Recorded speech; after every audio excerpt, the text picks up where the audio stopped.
Bahagianya Ashanti bisa mengobrol bersama sang cucu hingga meneteskan air mata bahagia. Rupanya ingin ajak Aminah ke Amerika. Kehadiran Aminah Hanan Nur Atta memiliki arti tersendiri untuk keluarga Hermansyah dan Halilintar. Seperti yang sering terlihat, keluarga Hermansyah memang sangat menyayangi bayi kecil itu. Tak jarang, Krisdayanti dan Ashanti saling membagikan momen mereka dengan Aminah. Seperti terlihat baru-baru ini, Ashanti mengunggah postingan di mana ia sedang mengajak ngobrol Aminah. Terlihat Aminah yang asyik berbaring itu juga memperhatikan omongan sang nenek.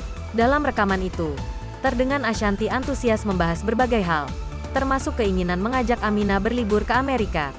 Di tengah kehebohan itu, sesekali Aminah juga nampak merespon ucapan sang nenek meski belum jelas. Sampai Ashanti refleks meneteskan air mata bahagia.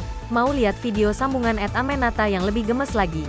Lihat sampai selesai deh betapa pintarnya baby genius ini, ujar Ashanti dilansir dari Instagram, Selasa, tanggal 7 Juni tahun 2022. Tak perlu waktu lama, unggahan Ashanti itu langsung diserbu komentar warganet. Banyak dari mereka yang ikut gemas dengan tingkah Aminah. Masya Allah Aminah baby genius. Kalau dengan bunda tambah pintar Aminah. Masya Allah tabarokallah. Aminah terlalu pintar, lucu banget sih. Masya Allah bestinya genda.